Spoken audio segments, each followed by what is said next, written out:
Mes bien-aimés dans le Seigneur, que la grâce et la paix de notre Seigneur et Sauveur Jésus-Christ soient avec vous tous. Et nous saluons aussi les gens qui nous suivent présentement sur les réseaux sociaux. Que la grâce et la paix de notre Seigneur Jésus-Christ soient avec eux. Et nous vous demandons de vous lever pour la lecture de la parole de Dieu. Et qui va se faire dans le psaume 42. Le psaume 42. Je vais faire cette lecture. Et le sujet que nous avons aujourd'hui, c'est la soif de Dieu et l'espérance en lui. La soif de Dieu et l'espérance en lui. Psaume 42. Comme une biche soupire après des courants d'eau, ainsi mon âme soupire après toi, ô Dieu. Mon âme a soif de Dieu, du Dieu vivant. Quand irai-je et paraîtrai-je devant la face de Dieu? Mes larmes sont ma nourriture, jour et nuit, pendant qu'on me dit sans cesse, où est ton Dieu? Je me rappelle avec effusion de cœur quand je marchais entouré de la foule et que je m'avançais à sa tête vers la maison de Dieu, au milieu des cris de joie et des actions de grâce d'une multitude en fête. Pourquoi t'abattu, mon âme, et gémis-tu au-dedans de moi? Espère en Dieu, car je le louerai encore. Il est mon salut et mon Dieu. Mon âme est abattue au-dedans de moi. Aussi, c'est à toi que je pense, depuis le pays du Jourdain, depuis l'Hermon, depuis la montagne de Mitséar. Un flot appelle un autre flot au bruit de tes ondées. Toutes tes vagues et tous tes flots passent sur moi. Le jour, l'Éternel m'accordait sa grâce. La nuit, je chantais ses louanges. J'adressais une prière au Dieu de ma vie. Je dis à Dieu, mon rocher, pourquoi m'oublies-tu? Pourquoi dois-je marcher dans la tristesse, sous l'oppression de l'ennemi? Mes os se brisent quand mes persécuteurs m'outragent, en me disant sans cesse, où est ton Dieu? Pourquoi t'as battu mon âme et gémis-tu au-dedans de moi? Espère en Dieu. Nous disons le dernier verset, 12 ensemble. Pourquoi t'as battu mon âme et gémis-tu au-dedans de moi? Espère en Dieu, car je le louerai encore. Il est mon salut et mon Dieu. Amen. Merci, vous pouvez vous asseoir. Pourquoi t'as battu mon âme? Pourquoi t'as battu mon âme? Et gémis-tu au-dedans de moi? Espère en Dieu, car je le louerai encore. Il est mon salut et mon Dieu. Ici, le psaume 42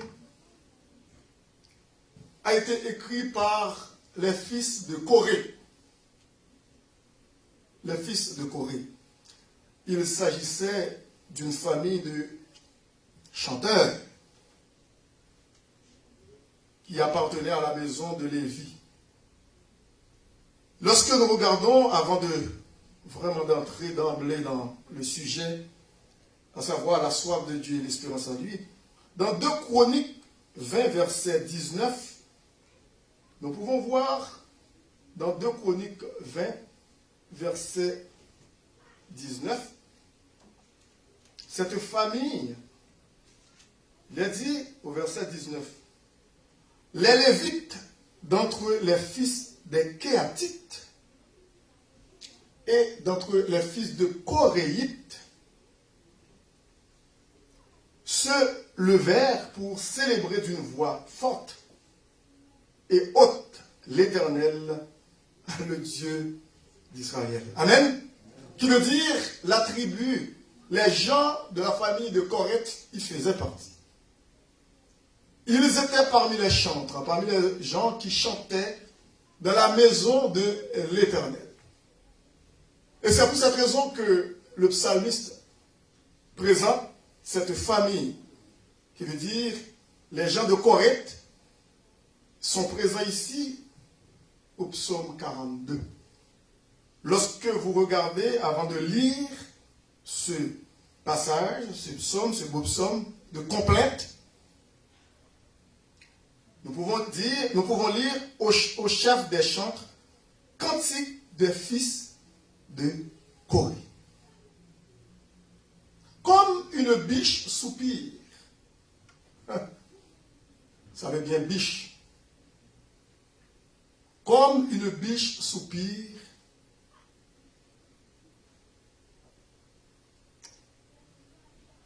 Il dit, après des courants d'eau. C'était un animal qui buvait beaucoup d'eau. Il peut arriver un temps où il n'y a pas d'eau ou pas assez d'eau pour étancher, pour abreuver la soif de la biche, qui est la femelle des cerfs. On dit, comme un cerf altéré brame. Nous avons un cantique dans le chant d'espérance qui parle comme ça. Le cerf, c'est le masculin de biche. Biche, c'est la femelle. Et puis le cerf, c'est le mâle. Mais au lieu de prendre dans la biche, dans le psaume 42, l'auteur a préféré de composer ce chant comme un cerf altéré brame après des courants des eaux. Ainsi soupire mon âme. Il a été inspiré du psaume 42. Il y a un temps où nous, le peuple de Dieu, nous soupirons après Dieu pour abreuver nos âmes. Pourquoi? Parce que parfois, nous avons soif de Dieu, de notre Dieu, du Dieu vivant. Comme une biche soupire après des courants d'eau. Heureux ceux qui placent en toi leur appui, dit le psalmiste au psaume 84, versets 6 et 7. Ce sont des gens qui espèrent toujours en l'Éternel, qui veulent à tout prix se désaltérer. Pourquoi? Parce qu'ils ont soif. Ainsi, nous qui sommes les enfants de Dieu, nous devons toujours éprouver cette soif de Dieu. Il ne faut jamais se contenter, disons qu'avec ce que nous avons, pour dire, nous sommes satisfaits. Il faut toujours en quête de notre Dieu. Amen. Il faut toujours avoir soif de Dieu. Ce premier point que je vais aborder avec vous, c'est qu'il ne faut jamais cesser d'avoir soif de Dieu. Il ne faut jamais cesser d'avoir soif de Dieu. Sinon, cela revient à diminuer l'intensité de notre désir des choses de Dieu. Comme Jésus-Christ pouvait dire dans le livre de Matthieu, chapitre 6, verset 33, cherchez quoi? Premièrement, le royaume et la justice de Dieu. Et toutes les autres choses viendront après. Il faut toujours avoir la soif du Dieu vivant. Il ne faut jamais se contenter de ce que nous avons déjà. Et lorsque nous cessons d'avoir soif de Dieu, qu'est-ce qui arrive? Cela fait baisser la flamme de notre amour et le zèle de le servir. Il faut toujours avoir la soif de Dieu. Est-ce que vous avez la soif de Dieu? Est-ce que vous avez soif de Dieu? Est-ce que nous avons soif de Dieu? Comme le psalmiste, comme une biche soupire après des courants d'eau. Nous sommes très heureux du fait que le Seigneur nous a fait retrouver sa maison après un bon temps de confinement. Et c'est pour cette raison que lorsque nous regardons le psaume 84, le psalmiste, au psaume 84, nous allons voir ce qu'il a dit. Psalmiste, psaume 84. Vous allez voir. Le verset 6 dit, heureux ceux qui placent en toi leur appui. trouvent dans leur cœur des chemins tout tracés. Lorsqu'ils traversent la vallée de Baka, Baka en hébreu signifie pleurs, la vallée des pleurs, de gémissement, de découragement, de complète. Parce que nous avons tous passé par là et jusqu'à maintenant. Il la transforme, comment? En un lieu plein de sources, parce que nous avons notre Seigneur Jésus-Christ dans notre vie. Amen. C'est pour cette raison que malgré les moments difficiles, malgré les épreuves, malgré les calamités, malgré la maladie, malgré la pandémie, lorsque c'est la vallée de Baka, c'est la vallée des pleurs, eh bien, nous pouvons transformer cette vallée en un lieu plein de sources. Et la pluie la couvre aussi de bénédictions. Amen. C'est vrai. Pourquoi? Parce que notre Seigneur Jésus-Christ est dans notre vie. Et il nous promet qu'il ne nous abandonnera jamais parce qu'il est notre Dieu. Amen. Il est un Dieu fidèle. Un Dieu fidèle. Et puis le verset 8 dit, leur force augmente pendant la marche. Est-ce que vos forces sont affaiblies durant cette pandémie? Hein? Est-ce que nos forces sont affaiblies? Nos forces spirituelles? Hein? Est-ce que nous sommes découragés? Ah ben c'est ça. Est-ce que nos forces, spirituellement parlant, sont affaiblies? Non. Parce que l'apôtre Paul, qui était dans une prison romaine, pouvait dire, je puis tout par celui qui me fortifie. Pourquoi? Parce que Jésus-Christ est dans sa vie. C'est lui qui le réconforte. C'est lui qui le fortifie. Écoutez, est-ce que vous avez oublié ce passage, ce beau passage d'Ésaïe 41, verset 10? Pendant que les enfants d'Israël connaissaient des moments très noirs, très pénibles, très difficiles dans leur vie, Dieu a envoyé un message de réconfort dans la bouche d'Ésaïe pour fortifier, pour encourager son peuple. Ne crains rien, car je suis avec toi. Ne promène pas des regards inquiets, car je suis ton Dieu. Je te fortifie. Je viens à ton secours et je te soutiens de ma droite triomphante. C'est Dieu qui peut le dire. Personne. Personne. Et c'est pour cette raison que ces mêmes gens de la famille des Corées, ici, le psaume 84, ce sont eux encore, ces gens-là, qui ont composé le psaume 84. Ils ont composé le psaume 42 et aussi le psaume 84. Il dit, leur force augmente pendant la marche et ils se présentent devant Dieu à Sion. À Sion. Et c'est pour cette raison que le verset 11, ils disent ces gens-là, mieux vaut un jour dans tes parvis que 1000 ans. Est-ce que vous n'êtes pas content d'être ici dans la maison du Seigneur? Oh, qu'il est agréable, qu'il est doux pour des frères et sœurs de demeurer ensemble. Psaume 133. Mieux vaut un jour dans tes parvis que 1000 ailleurs. Je préfère me tenir sur le seuil de la maison de mon Dieu plutôt que d'habiter sous les tentes de la méchanceté. Et vous savez pourquoi? Parce que les autres versets disent pourquoi. Car l'Éternel Dieu est un soleil, un bouclier. L'Éternel donne la grâce et la gloire. Il ne refuse aucun bien à ceux qui marchent dans l'intégrité. Donc, le premier point qu'il faut comprendre dans ce psaume 42, c'est qu'il ne faut jamais cesser d'avoir soif de Dieu. Jamais. Nous devons toujours avoir soif de Dieu.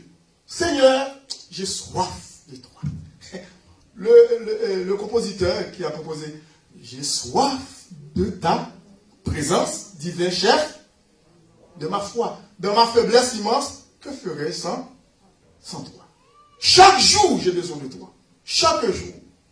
Pourquoi j'ai besoin des provisions renouvelées, des nouvelles provisions? Comme une biche soupire après des courants d'eau. Ainsi, mon âme me soupire après toi, Dieu. Mon âme a soif. Il y a des chrétiens, semble-t-il, qui n'ont pas cette soif de Dieu, cette soif ardente, ce grand désir de chercher l'Éternel. Je comprends bien que nous pouvons dire que nous avons eu le privilège, même lorsque nous avons été confinés, eh bien, nous pouvons communiquer grâce à la technologie. Oui. Mais vous savez bien que la chaleur humaine s'impose. Amen. Mais oui, c'est pour cette raison que le psaume 133, je viens de vous le dire. Il dit, oh, combien il est doux et agréable pour les frères et sœurs de demeurer ensemble. On se rend compte, c'est vrai, je comprends bien que le temps n'est pas à la collade à cause de ce virus qui fait parler de lui. Mais nous savons bien que nous avons cette accolade dans nos cœurs, cette chaleur. Amen. Vous, mon âme a soif de Dieu, du Dieu vivant. Et c'est pour cette raison que cette belle époque passée, cette nostalgie que les gens de Corée avaient, ces gens de Corée avaient, ces Coréites, c'est pour cette raison qu'il dit, mes larmes sont ma nourriture jour et nuit pendant qu'on me dit sans cesse où est ton Dieu. Je me rappelle. C'est de la nostalgie, le beau souvenir, les belles époques. Ces gens-là connaissaient des moments difficiles. C'est pour cette raison que quand ces épreuves arrivent dans leur vie, ils se souviennent des belles époques. Je me rappelle au verset 5 avec effusion de cœur. Quand je marchais entouré de la foule, c'était quand même intéressant à cette époque-là, et que je m'avançais à sa tête vers la maison de Dieu, au milieu des cris de joie et des actions de grâce d'une multitude en fête. Écoutez, il ne faut jamais rester dans la plaine. Est-ce que vous êtes là? Il ne faut jamais rester dans les déboires. Il ne faut jamais rester dans les gémissements. Il ne faut jamais rester dans la tristesse. Pourquoi? Parce que l'ennemi profite de cette occasion-là. Ça fait son affaire. Lorsque nous sommes tristes, abattus, ça fait son affaire.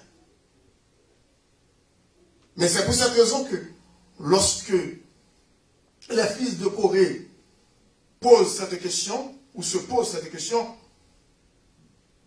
eh bien, lorsqu'il dit, pourquoi t'as battu mon âme et gémis-tu au-dedans de moi? La réponse est venue, espère en Dieu. Espère en Dieu. Car je le louerai encore. Il est mon salut et mon Dieu. Est-ce que cette pandémie nous empêche de louer le Seigneur? Non.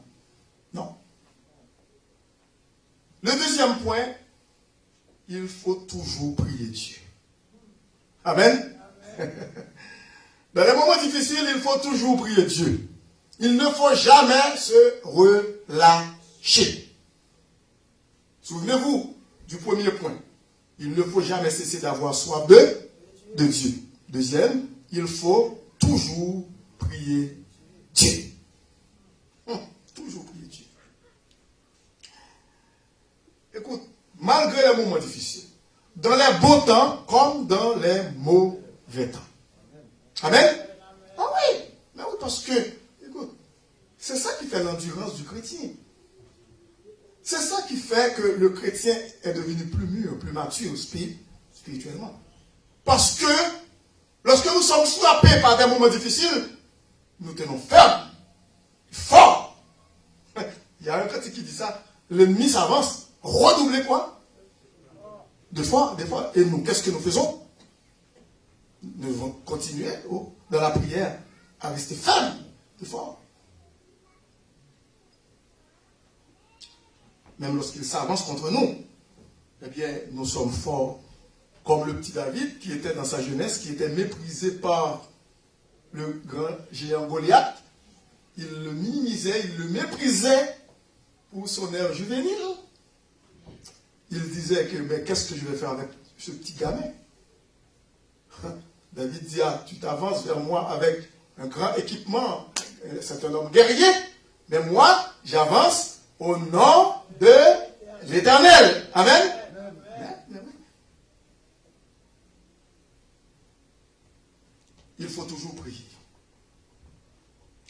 lorsque nous regardons dans 1 Thessaloniciens 5, verset 16 au verset 18, l'apôtre Paul dans 1 Thessaloniciens 5, verset 16 à 18, il a dit, écoutez bien ça, soyez toujours joyeux. Soyez toujours joyeux. 1 Thessaloniciens 5, 16 à 18, priez sans cesse. Soyez toujours joyeux, priez sans cesse. Mais comment nous pouvons nous réjouir en ce temps-ci? Eh bien, parce que notre joie est dans le Seigneur. Amen. Amen. Notre joie est en lui. Ce n'est pas dans l'homme, ce n'est pas dans les circonstances. Non, notre joie est dans le Seigneur. Soyez toujours joyeux. Priez sans cesse. Le verset 18 dit, rendez grâce en tout. Est-ce que nous sommes capables de rendre grâce pendant que nous sommes dans le temps de pandémie? Oui. Amen. Amen. Oui, nous pouvons. Nous le pouvons. Et, pas comme l'ex-président des États-Unis, Obama, qui disait une parole célèbre, Yes, we can. Ça a fait la une dans tous les journaux, tous les médias du monde entier, avec cette seule expression. C'était seule expression pour conquérir les cœurs des Américains en vue de l'élection présidentielle. Cette phrase a eu un impact dans ces gens-là. Yes, we can. 3 mots qui avaient du poids. Mais c'est du côté politique. Mais pour nous, la parole de Dieu nous fait comprendre qu'il dit, c'est plus fort encore, soyez toujours joyeux, priez sans cesse, rendez grâce en toutes choses. Pourquoi? Car c'est à votre égard la volonté de Dieu en Jésus-Christ. C'est en Jésus-Christ. Vous vous souvenez, Philippiens 4:4? Réjouissez-vous toujours c'est dans le Seigneur. Que veut dire cette joie se trouve dans le Seigneur. Et c'est pour cette raison, lorsque nous traversons des épreuves, des moments difficiles, eh bien, il dit, il faut toujours prier. Il ne faut jamais se relâcher. Toujours prier. Pas question de se décourager, parce que le Seigneur est avec nous. Il nous fait cette belle promesse qu'il est avec nous tous les jours jusqu'à la fin du monde. Amen. Amen. Lorsque Jérémie se lamentait, d'où son livre Lamentation, les Lamentations, il se lamentait, il pleurait beaucoup. C'était un prophète qui pleurait beaucoup plus que les autres. Les autres prophètes. Alors, il pleurait sur la situation des enfants d'Israël, aussi sur sa situation, la sienne. Parce qu'il était quand même, il était aux prises avec des difficultés, Jérémie. Il n'était pas aimé par ses compatriotes parce qu'il disait la vérité. Parce que c'est Dieu qui lui dit de prêcher, de dire des choses. Mais eux, ils ne prenaient pas ça, ces choses-là. C'est pas toujours facile pour les prédicateurs. Hein? Et Jérémie, écoute, était tellement éprouvé, il était vraiment découragé. Mais arrivé le temps, Jérémie dit, mais non, écoutez, bien. Il dit, non, les bontés de l'Éternel ne sont pas épuisées. Ses compassions ne sont pas à leur terme. Elles se renouvellent chaque matin. Oh, que ta fidélité est grande. Que dit que lorsque nous traversons la vallée de l'ombre de la mort, Satan pense rire de nous. Lorsqu'il nous entend dire ces choses-là, c'est pas la même chose. Il a la mine basse. Il est fâché contre nous. C'est son affaire. Pourquoi? Parce qu'il pensait que nous allons, écoute, nier notre Seigneur. Non. Nous allons tenir des propos qui ne sont pas convenables envers notre divin Maître. C'est ce qu'il espère entendre de nos bouches, sortir de nos lèvres. Mais lorsqu'il nous voit au sein de la détresse, en train de nous réjouir dans le Seigneur, de donner des louanges à Dieu, action de grâce à Dieu, comme Job. C'est une autre paire de manches. Est-ce que vous êtes là? Parce que nous sommes les enfants de Dieu. Et cette joie vient de Dieu. C'est une joie éternelle. Une joie intarissable. Puisée dans une fontaine intarissable. Amen. Oui. Comme une biche soupire après des courants d'eau, ainsi mon âme soupire après toi, ô Dieu. Mon âme a soif de Dieu, du Dieu vivant. Il ne faut jamais cesser d'avoir soif de Dieu. Deuxièmement, il faut toujours prier. Il faut toujours prier. Le troisième point, face au silence de Dieu, fort souvent nous avons l'impression que Dieu fait silence. Face au silence de Dieu, il faut toujours espérer en lui. Est-ce que vous êtes capable de dire Amen? Amen. Même lorsque nous pensons que Dieu ne nous écoute pas, il fait silence. Il faut toujours espérer en lui. Parce qu'il est un Dieu charitable. Amen. Il est un Dieu d'amour, un Dieu de compassion, un Dieu de miséricorde, un Dieu fidèle. Il faut toujours espérer en lui. Toujours. Psaume 42, verset 6. Pourquoi t'as battu mon âme et gémis-tu au-dedans de moi? Espère en Dieu, car je le louerai encore. Malgré la difficulté, je le louerai encore. Est-ce que vous êtes capable de dire ça? Oui. Amen. Malgré les vicissitudes de la vie, je le louerai encore. Malgré le virus, malgré les multiples variants, malgré ce petit dernier, je ne sais pas, c'est Omicron ou il y a une autre petit frère d'Omicron, je le louerai encore, parce qu'il est mon salut et mon Dieu. Il est mon salut et mon Dieu. Le verset 12. Pourquoi t'as battu mon âme? Pour terminer encore le psaume. Il exhorte son âme avant de terminer. Pourquoi t'as battu mon âme et gémis-tu au-dedans de moi? Espère en Dieu. Qui me dit ce message d'espérance est là encore. Espère en Dieu, car je le louerai encore. Il est mon salut, mon Dieu. Il a terminé avec ça. Amen. C'est une note de victoire, triomphante, parce qu'il termine avec ça. Je le louerai encore. Pourquoi? Il est mon salut. Et mon Dieu. Il est mon salut. Et mon Dieu. Il est bon d'attendre en silence le secours de l'Éternel. La soif de Dieu et l'espérance en lui. Celui qui se confie en l'Éternel, ceux qui se confient en l'Éternel sont comme la montagne de Sion. Elle ne chancelle pas cette montagne.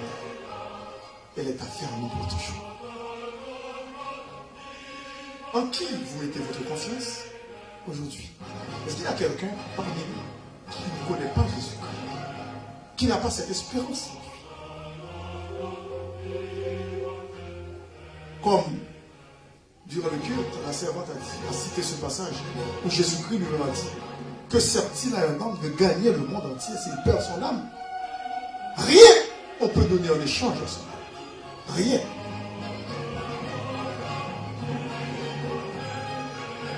La soif de Dieu et l'espérance de Dieu. Comme une biche soupire après des courants d'eau, ainsi mon âme soupire après toi, ô Dieu. Pourquoi t'as battu mon âme et gémis-tu au-dedans de moi? Espère en Dieu, car je le louerai encore. Il est mon salut. Amen. Amen. Je prie pour les gens qui ne connaissent pas encore le Seigneur, qu'ils répètent après moi: Seigneur Jésus, je te demande pardon pour mes péchés. Tu es venu mourir pour moi sur la croix. Tu as versé ton sang précieux pour payer la dette de mes péchés, pour me donner le salut éternel que je n'avais pas mérité. Pourtant, je m'éloignais de toi. Je vivais dans la désobéissance et dans la rébellion. Maintenant, je viens. Seigneur Jésus, je te reçois dans mon cœur comme mon sauveur et Seigneur personnel. Entre dans ma vie, fais de moi un enfant de Dieu par ton Saint-Esprit pour l'éternité. Afin que je sois un jour avec toi, avec tous les saints, dans ton royaume, dans la gloire éternelle, dans le ciel. Merci. Cette prière que vous venez de faire, si vous êtes sincère, sachez bien que vous avez la vie éternelle. Pas de souci, pas de doute là-dessus. Nous prions pour terminer. Père Saint, nous te remercions pour ce moment passé de ta sainte présence. Merci pour le temps des louanges. Auparavant, merci pour l'école du dimanche. Merci pour tout ce qui a été fait. Pour le moment que nous avons eu, ce moment de participer dans ta sainte table, la Sainte Seine. Pour les offrandes recueillies pour ton œuvre et aussi pour le message de ta parole. Nous te prions de nous aider à comprendre ces paroles aussi, de les mettre en pratique afin que nous puissions vivre une vie de victoire pour ta gloire. Sur le péché, sous toutes ses formes, sur le diable, sur le monde et sur la chair. Bénis cette journée pour nous, bénis aussi cette semaine qui débute. Nous te demandons tout cela avec le pardon de nos péchés. Dans le nom précieux de ton Fils Jésus-Christ, lui qui vit et qui règne au siècle des siècles. Que l'Assemblée de Dieu dise Amen. C'était votre serviteur, pasteur Jean-Level Jeune qui vous dit au revoir et à la prochaine.